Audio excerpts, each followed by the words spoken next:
Selamat datang di UTAS Kemitraan, podcast yang membahas soal isu tata kelola pemerintahan di Indonesia.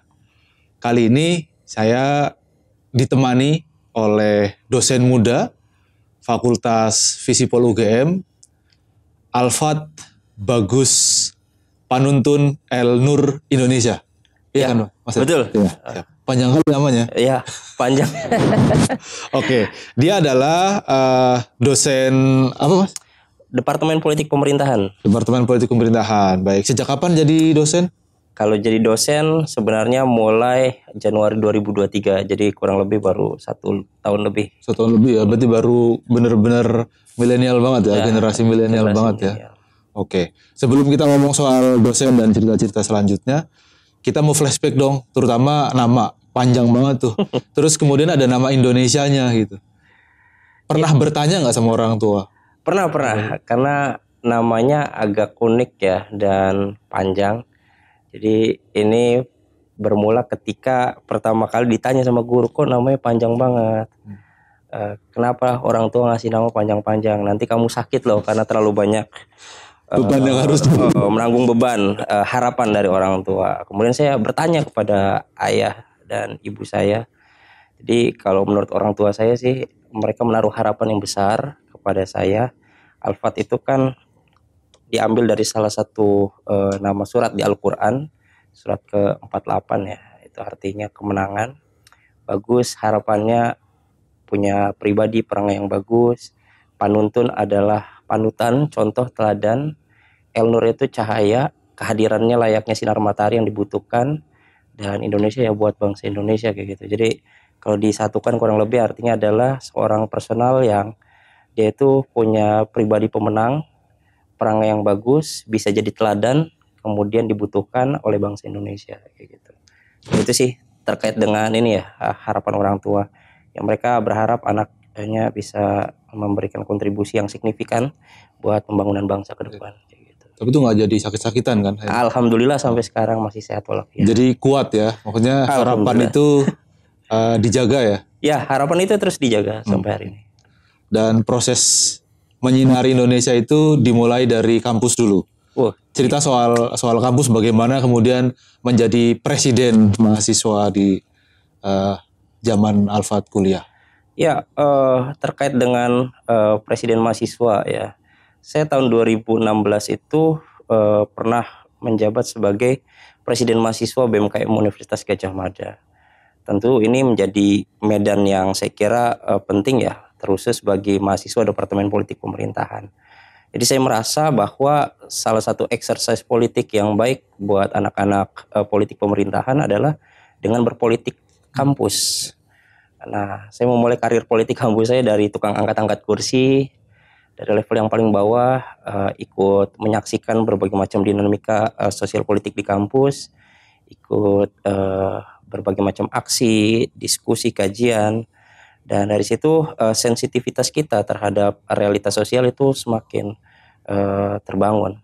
Jadi saya banyak sekali menyaksikan isu-isu yang sangat dekat yang kaitannya dengan persoalan kerakyatan, misalnya ketika kita sama-sama melihat bagaimana pembangunan apartemen di wilayah kampus yang justru itu banyak mendapatkan tentangan dari masyarakat. Misalnya persoalan kekurangan air ya. Jadi masyarakat tuh mendapati kekeringan air yang selama ini belum pernah terjadi di Yogyakarta. Kemudian persoalan konflik agraria dalam proses pembangunan bandara YIA dan seterusnya. Jadi banyak persoalan-persoalan yang sepertinya harus kita kawal, dan saya kira dengan menjadi aktivis itu adalah menjadi bagian yang kontributif dalam konteks menjaga nalar publik kita agar tetap jalan kayak gitu. Dan itu terus saya lakukan sampai saat ini. Jadi meskipun sudah menjadi dosen ya, saya merasa menjadi aktivis itu adalah pekerjaan sepanjang hayat. Dengan menjadi aktivis kita selalu berupaya untuk tidak tinggal diam dan mendiamkan keadaan. Itu sih. Nah, kan berangkatnya jadi presiden mahasiswa, dan itu lekat dengan isu-isu politik ya, kerakyatan dan sosial yang kemudian dikawal dan kemudian diadvokasi begitu. Betul. Itu kan hanya selangkah lagi masuk ke politik tuh jadi politisi begitu ya. Tapi kok loncatnya malah justru ke dosen gitu. Ya, bagi sebagian teman-teman yang tentu saja ya aktif di kampus di politik mahasiswa, jalan ninja yang dilakukan oleh mereka umumnya adalah berkiprah langsung di dalam dunia politik praktis. Ada yang aktif terlibat langsung di partai politik, seperti misalnya di tingkat saya di UGM yang juga jadi ketua BEM ya, Mas Gilbran kayak gitu. Baru-baru ini langsung diminta jadi wakil ketua harian di PKB. Terus saya lihat beberapa aktivis nasional juga mereka langsung terlibat di partai politik, dan saya kira itu adalah hal yang sangat baik. Justru kita ingin membuka kesempatan yang luas dan melihat kiprah bagi para aktivis mahasiswa untuk terus terjun langsung menyaksikan dan mengalami sendiri bagaimana partai politik itu dilakukan. Karena bagi saya ini adalah sebuah momentum yang tepat ya untuk melihat kiprah mereka secara real di politik praktis, karena selama ini saya melihat hanya ada dua latar belakang yang mendominasi politik kita. Pertama, mereka yang sudah berasal dari keluarga politik, terekspos dari politik. Kedua, karena mereka punya punya latar belakang pengusaha kayak gitu. Ada modal. Ada modal sehingga sulit, atau kuota bagi anak-anak yang dulunya aktivis itu terbatas. Nah, dengan masuknya mereka saya sangat mengapresiasi. Nah, tapi bagi pilihan saya untuk berkarir di bidang akademik ini sebenarnya banyak dilatar belakangi oleh kondisi sosial saya.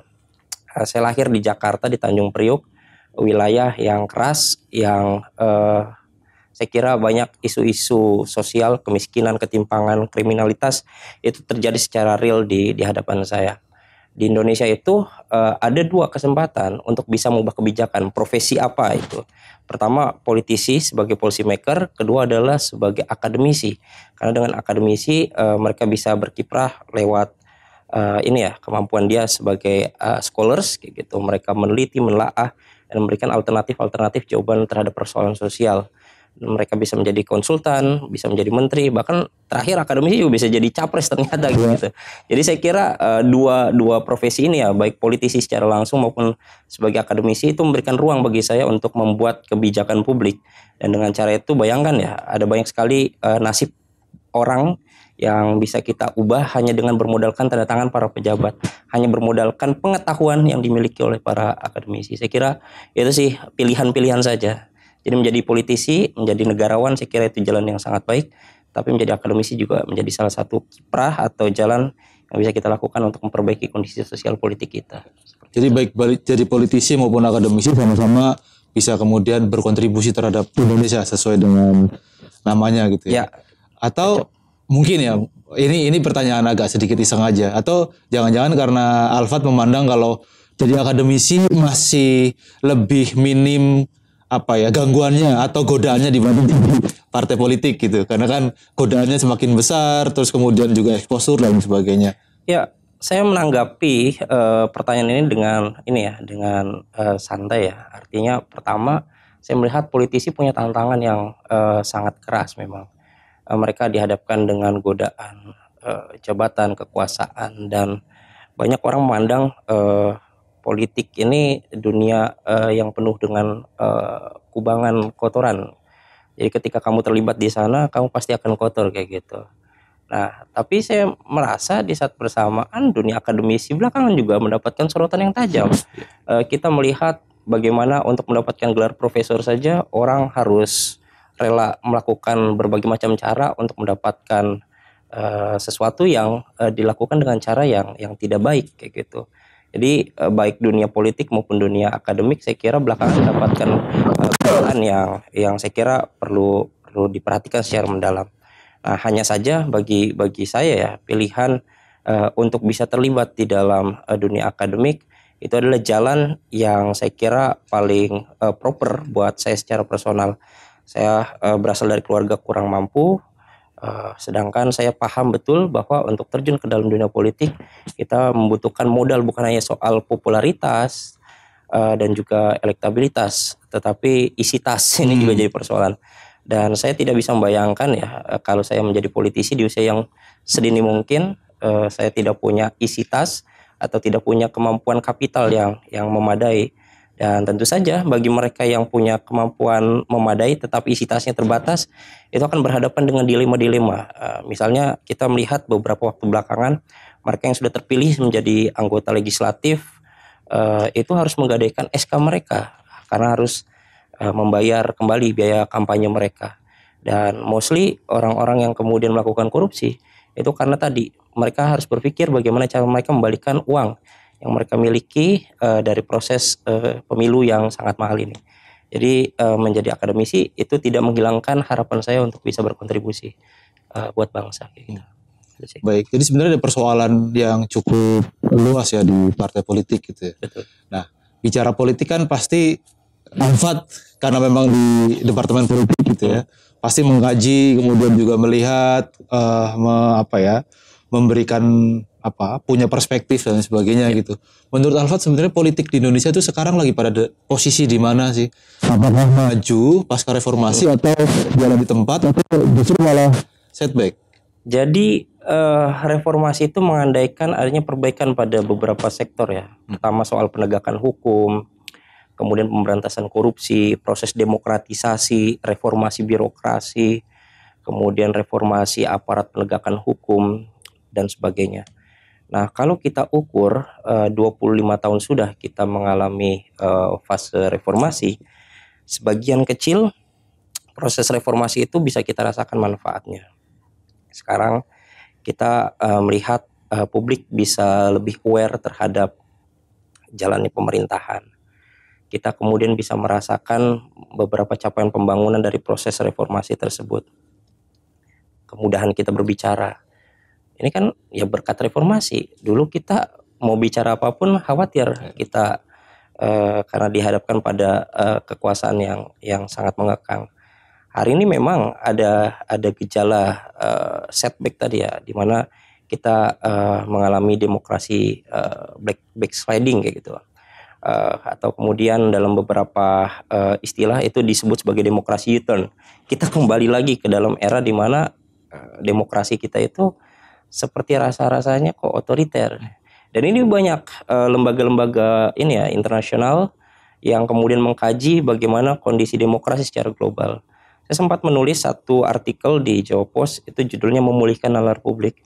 Di situ saya kemudian menyitir beberapa referensi, misalnya apa yang ditulis oleh Freedom House, kemudian The Economist Intelligence Unit, lalu kemudian ada juga Freedom Institute. 3 lembaga itu sama-sama sepakat bahwa ada gejala kemunduran demokrasi yang terjadi di berbagai macam belahan dunia. Dan gejala demokrasi menjadi otokrasi ini terjadi juga di Indonesia. Bayangkan, pemimpin yang kemudian dipilih melalui mekanisme demokratis sekalipun itu juga berpotensi untuk menjadi pemimpin yang otokratis. Nah, di sini saya melihat gejala ini terjadi di Indonesia. Dan kondisi-kondisi semacam ini tidak bisa dibiarkan berlarut. Kenapa ini bisa terjadi? Karena kita terbuai dengan perwajahan fisik seorang pemimpin. Padahal wajah seorang pemimpin itu tidak ditentukan dari wajah fisiknya, tetapi wajah kebijakannya. Bagaimana kemudian janji terkait dengan reformasi penegakan hukum, pemberantasan korupsi, ya itu diwujudkan dalam bentuk penguatan lembaga-lembaga hukum, penguatan lembaga-lembaga dalam konteks melawan korupsi kayak gitu, bukan justru memperlemahnya.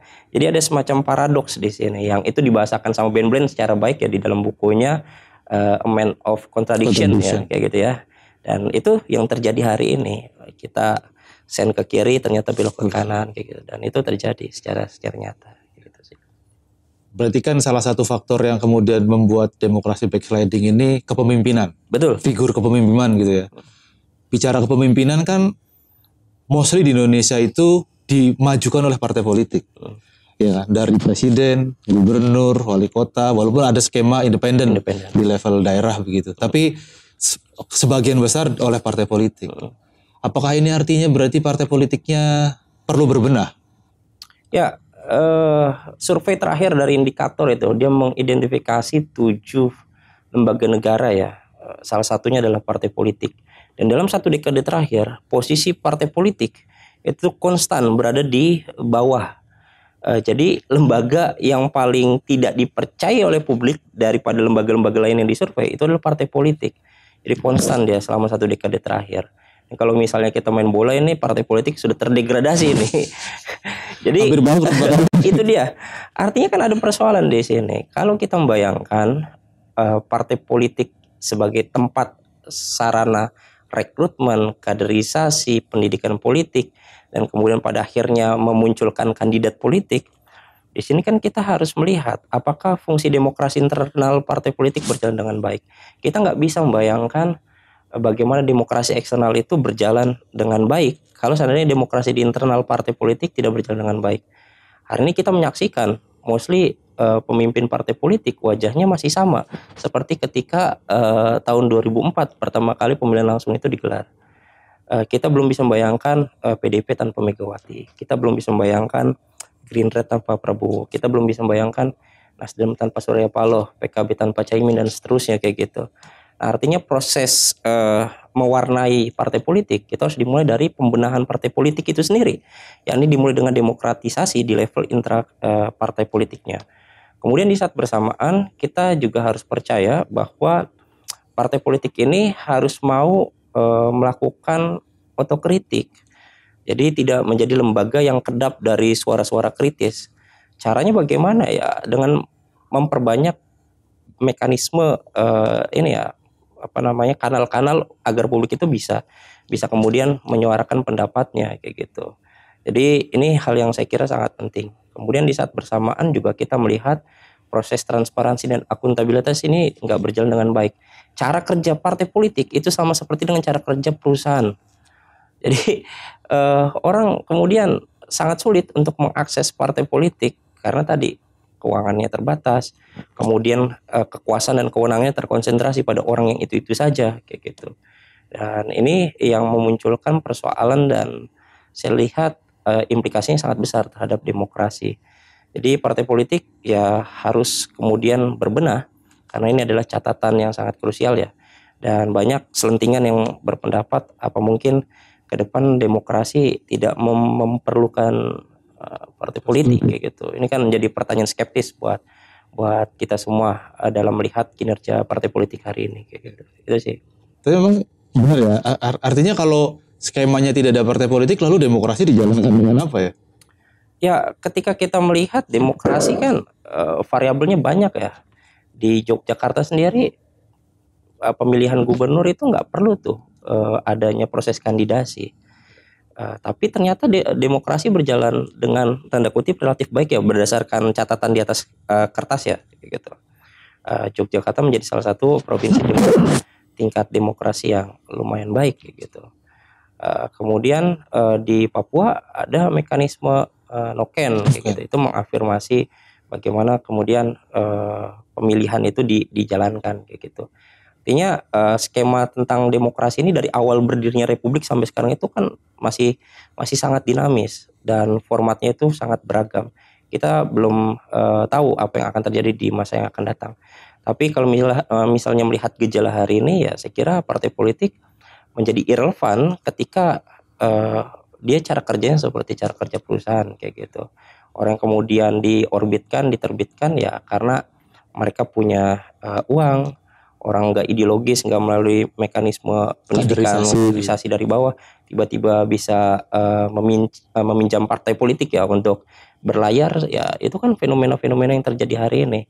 Nah, ini juga menjadi satu kritik sebenarnya buat sistem politik kita yang melaksanakan sistem proporsional tertutup ya, proporsional terbuka kayak gitu.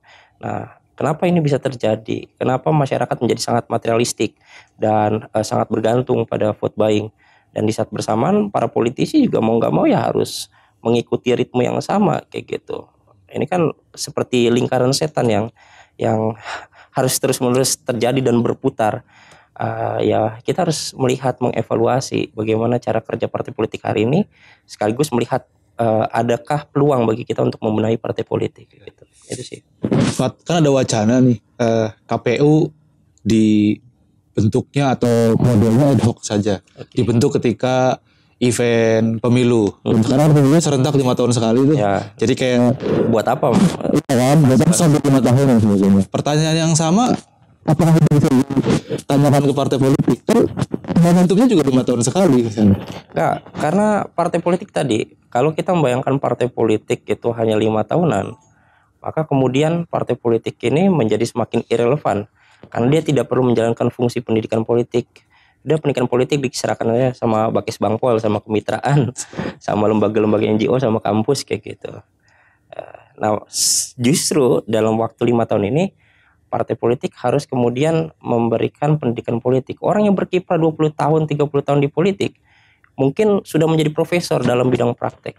Tapi kita uji secara konsep dan teori dengan parameter sains, dengan parameter pengetahuan terkini ya, kemudian dengan etika politik. Kira-kira praktek mereka selama ini benar apa enggak sih? Tepat apa enggak sih? Jangan-jangan yang kita praktekkan 20-30 tahun ini enggak sesuai dengan konsep dan kemudian pengetahuan-pengetahuan terkini dari partai politik kayak gitu. Ini yang harus kita bangun. Bahkan kalau misalnya kita melihat apakah korupsi ini menjadi hal yang wajar dalam dunia politik, ini kan menjadi pertanyaan krusial karena bagi para politisi belakangan ini ya, saya sudah muter ke beberapa tempat, kalau nggak ada vote buying nggak akan berjalan, mesin nggak gerak, logistik nggak jalan kayak gitu. Kemudian ya partai politik dan politisi harus korupsi, itu banyak suara-suara seperti itu. Kalau kita melihat seperti itu ya berarti politik yang seharusnya jadi jalan kemuliaan ini menjadi jalan kehinaan karena dimulai dengan sesuatu yang sudah kita yakini jahat, curang kayak gitu, culas, hipokrit dan sebagainya. Seperti laporan-laporan pemilu saja itu kan ya mungkin dianggap wajar kayak gitu, WTP, wajar tanpa pemeriksaan, bukan wajar tanpa pengecualian kayak gitu. Ini kan ada laporan-laporan dana kampanye sekian tapi nggak berjalan. Nah, menjadi tantangan-tantangan tersendiri buat kita semua. Jadi kalau saya membayangkan seharusnya 5 tahun itu ya partai politik melakukan pendidikan politik, kemudian mulai mencari ini ya format terbaik untuk kaderisasi dari partai politik masing-masing. Ada yang kemudian menyaring tadi lewat stok dari ini ya, dari mahasiswa yang sudah jadi kemudian diambil ke partai politik, itu saya kira bagus. Kemudian ada juga dari keluarga pengusaha atau dari organisasi sayap partai politik atau dari masyarakat umum yang memang tertarik dengan politik. Mereka ingin belajar dan dalam proses 5 tahun itu saya kira itu kesempatan yang baik untuk meningkatkan kapasitas mereka. Nah, ini juga penting di saat bersamaan partai politik kita itu juga harus membekali para politisi mereka agar mereka bisa membuat kebijakan publik yang baik kayak gitu. Bayangin kalau kita melihat kemampuan kapasitas pejabat publiknya itu tidak cukup mumpuni, ya bagaimana kualitas dari kebijakan publik yang dihasilkan? Kan udah ada TA mas kayak gitu.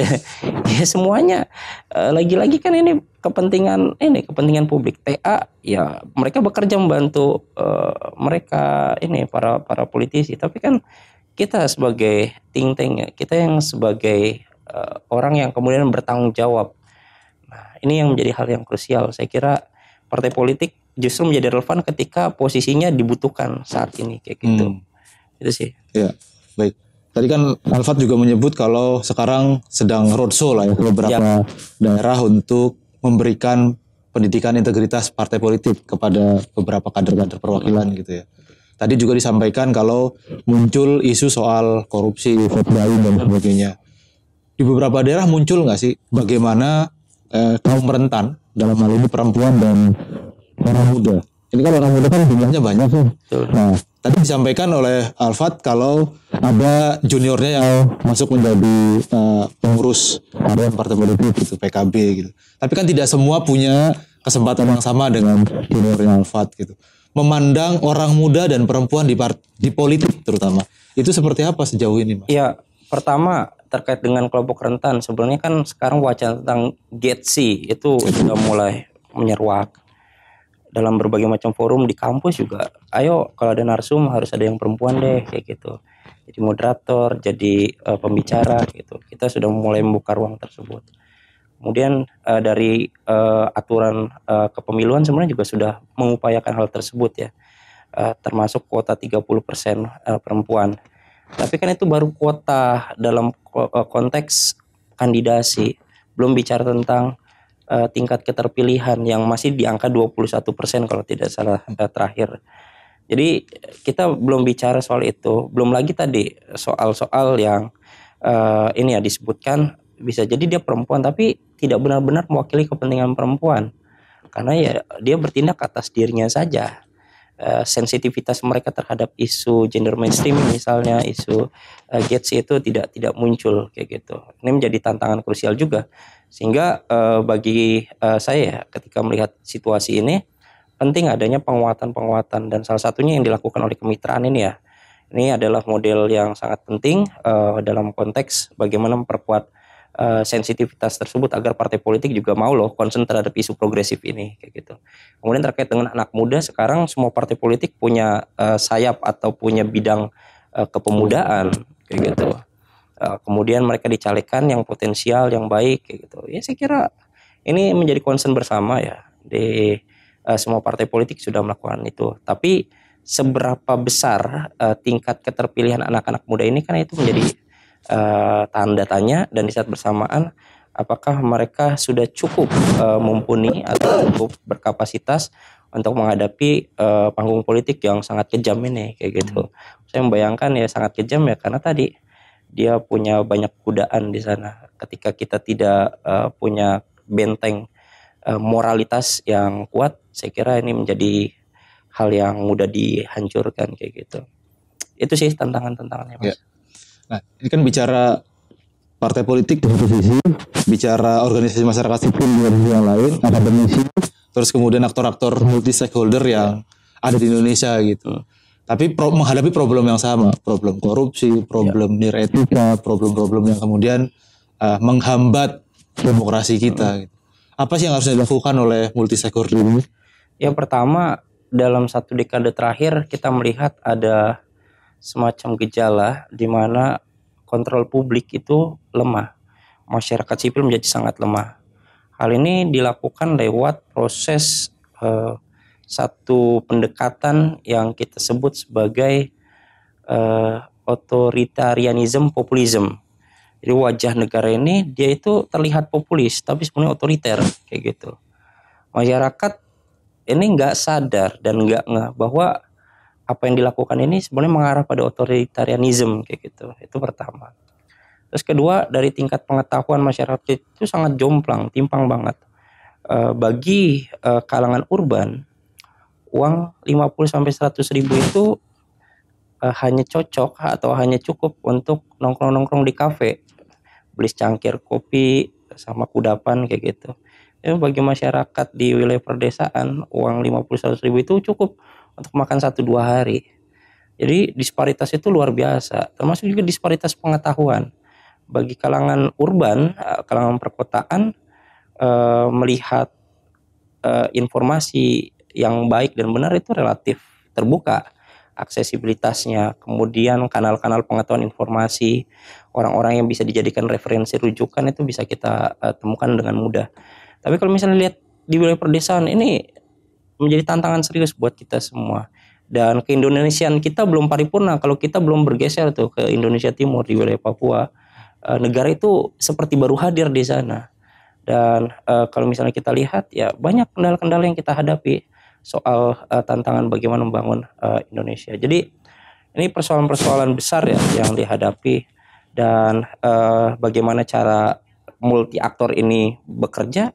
Ya, mereka harus berkonsolidasi secara sosial. Mereka harus melakukan konsolidasi demokrasi. Dunia akademik bagaimana merespon tantangan demokrasi hari ini dan harus dijawab dengan jawaban akademik juga kayak gitu. Kemudian mereka yang bergerak di bidang NGO, LSM, mereka harus mendefine diri mereka, memperkuat diri mereka dan berkolaborasi dengan lintas aktor yang tadi kayak gitu. Saya beri contoh ya, misalnya sekitar dalam waktu 1 bulan terakhir kan kita dihadapkan pada isu yang krusial ya, bagaimana putusan MK nomor 60 tersebut itu nyaris saja dibegal oleh kepentingan partai politik dengan rencana untuk melakukan RUU Pilkada kayak gitu. Nah, beruntung kita dunia akademik terlibat. Kita membuat pernyataan sikap dari institusi, kelembagaan gitu ya, yang secara personal juga hadir. Misalnya saya hadir juga di aksi di depan DPR MPR kayak gitu, ikut menyuarakan bersama teman-teman buruh, teman-teman mahasiswa, teman-teman artis kayak gitu, itu juga hadir di sana. Ini kan menjadi forum multi aktor menyuarakan hal yang sama. Dan berhasil nggak? Ternyata berhasil. Itu kemenangan-kemenangan kecil yang bisa kita rayakan di tengah situasi yang sangat kompleks ini. Tapi bagi saya kemenangan itu mungkin loh diraih sepanjang kita tadi punya kesungguhan, punya komitmen, dan bekerjanya itu harus berkolaborasi. Karena kondisi hari ini itu nggak bisa diselesaikan orang per orang, individu per individu, kelompokmu saja nggak bisa. Hari ini kita bisa menyelesaikannya lewat kolaborasi. Karena kolaborasi adalah kata-kata kunci bagi kita untuk menyelesaikan kerja-kerja sosial politik besar kayak gitu. Itu sih yang saya bayangkan. Iya. Tapi kolaborasi juga bisa dimaknai oleh negara sebagai koalisi besar tuh. Sementara demokrasi kan kalau mau ekosistemnya sehat gitu, ada koalisi, ada oposisi gitu. Atau menurut Fat gimana pandangannya tuh? Ya, di Indonesia sebenarnya istilah oposisi itu kurang pas ya di dalam sistem pemerintahan Indonesia kayak gitu. Mereka yang kemudian sudah terpilih menjadi anggota legislatif pun ya padahal ya mereka itu sudah menjadi bagian dari pemerintah kayak gitu. Nah, fungsinya apa? Fungsinya ya tadi membuat aturan, membuat undang-undang. Jadi sebenarnya ketika kita bicara tentang koalisi besar ini kurang relevan di Indonesia. Dan saya membayangkan tugas dari lembaga-lembaga negara yang tersedia ya eksekutif, legislatif, trias politika, yudikatif itu ya bekerja sesuai dengan tusinya masing-masing. Kan sekarang ada lembaga eksaminatif yang dilakukan oleh BPK kayak gitu. Jadi kalau saya membayangkan mereka yang bertugas di legislatif tugasnya mengawasi eksekutif. Yang di eksekutif juga kayak gitu sebaliknya melakukan check and balances. Yang yudikatif juga memainkan peran mereka. Nah, jangan sampai fungsi-fungsi ini kemudian diwarnai oleh satu warna saja. Misal, Jokowi dari PDIP, ketua DPR-nya dari PDIP. Kemudian yang jadi ketua MK-nya sebelumnya itu adalah adik ipar dari presiden kayak gitu. Ya kekuasaan terkonsentrasi di orang yang itu-itu aja. Dan inilah celah yang memungkinkan praktek lancung itu terjadi hari ini. Karena semuanya dirasa sudah terkonsolidasi untuk memenangkan kekuasaan dari kelompok yang itu saja. Sementara kekuatan rakyat dipecah belah, dibuat saling berperang secara sipil kayak gitu. Sementara mereka berpesta. Nah, ini yang menjadi tantangan-tantangan tersendiri. Memang kita menginginkan negara yang harmonis, yang kemudian membuat semuanya nyaman. Tapi harmonis, kenyamanan ini kan berbahaya kalau kita menganggap bahwa dengan bersatunya kekuasaan ya ini akan baik-baik saja. Kan enggak. Kekuasaan bersatu, masyarakat banyak yang sengsara kok. Masyarakat banyak yang dibungkam. Apakah kebersatuan mereka itu membuat masyarakat sejahtera? Belum. Masih banyak tanggung jawab kita. Di atas kertas ya memang kemiskinan turun. Tapi kan kalau misalnya kita cek secara real, lebih banyak orang-orang miskin dan bahkan terancam miskin. Data terakhir negara naik kelas secara agregat, tapi warga negaranya turun kelas, kayak gitu. Kelas menengahnya semakin rendah. Banyak orang kemudian terkonsentrasi di kelompok miskin, kelompok rentan. Ini kan jadi tantangan-tantangan serius buat kita semua. Jadi kebersatuan mereka itu ya kebersatuan tentang kekuasaan, tentang akumulasi kapital.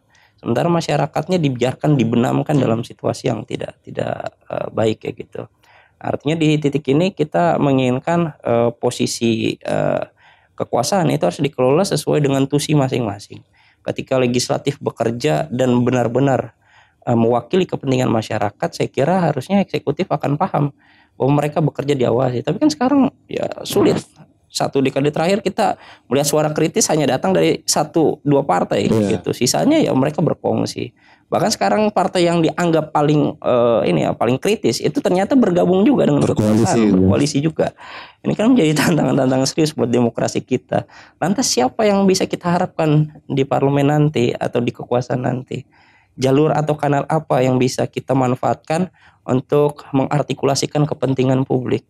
Jangan-jangan kita harus menanam sendiri, harus berjuang sendiri, harus bekerja sendiri. Ini kan semua malah justru memberatkan kita semua sebagai masyarakat. Nah, itu sih tantangan-tantangan kita. Ya. Jadi harusnya hari ini tuh Alphard sudah tidak lagi turun ke jalan, tapi fokus di akademisi untuk kemudian melakukan riset dan alternatif kebijakan gitu ya.